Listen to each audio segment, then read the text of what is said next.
Maybe start with the situation in Lebanon.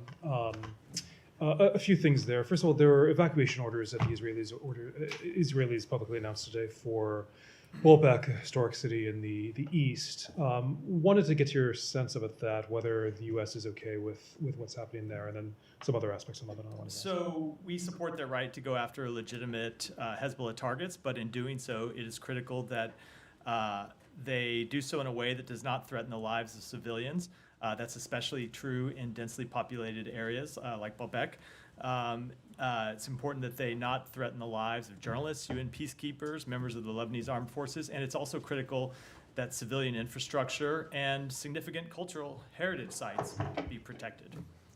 I'll continue with that. I mean, do you think this is the case with that? I mean, saying that there's a mass evacuation order. I mean, is that sort of a more targeted strike? I mean, is there any concern that, particularly after we've seen in Gaza, that there could be further destruction? So a few things. First of all, we have made clear that the campaign they're conducting in Lebanon should not, cannot, must not look like the campaign that they have conducted in Gaza, and that we do not want to see that type of widespread damage. In terms of what the operation they're going to conduct, I don't know what it's going to be. I'll refer you to them to talk to that. But of course, when you are conducting a military operation in an area where civilians are operating, and we know that Hezbollah does embed itself among civilian targets, you want to actually see civilians evacuate. That's something our military advises, it's something the militaries advise around the world, that before you conduct a strike in a densely populated civilian area, a best practice is to urge that civilians evacuate the area so the military operation can be conducted, and then when it's concluded, civilians can return.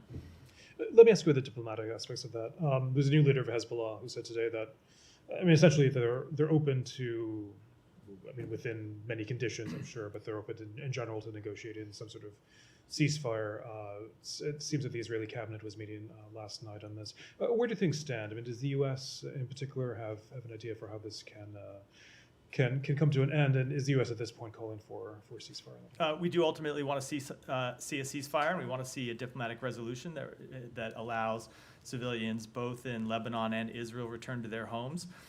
Two White House officials, Brett McGurk and Amos Hochstein, are traveling to Israel to engage on issues including a diplomatic resolution in Lebanon, as well as how we get to an end to the conflict in Gaza and other regional matters. And one of the things that they are going to discuss is how we can find a diplomatic resolution that fully implements a UN Security Council Resolution 1701, something that we have not seen over the past few years. You just said that Amos and Brett are going to Israel. I know you're not going to preview what exactly the proposals are, but does this indicate that there's more momentum, or that the U.S. has more believes that there's more of a chance right now of getting to an end? Look, I never want to try and speculate's not the right word. I'm trying to think when you wager money, or I never want to try to lay odds. I don't want to lay odds on what the chances are of getting a deal. I can tell you that we've been focused on trying to find a diplomatic resolution.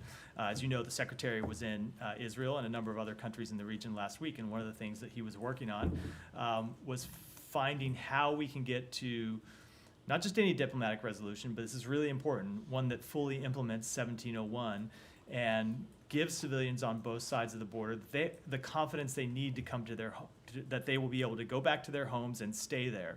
Not that they can go back to their homes, and then a month later or 2 months later, Hezbollah forces return to areas along the border and start putting civilians on both sides of the border in jeopardy again. That is what we have been working on trying to achieve, and that's what they're going to work on this trip, and that's what we're going to work on in our other diplomatic engagements.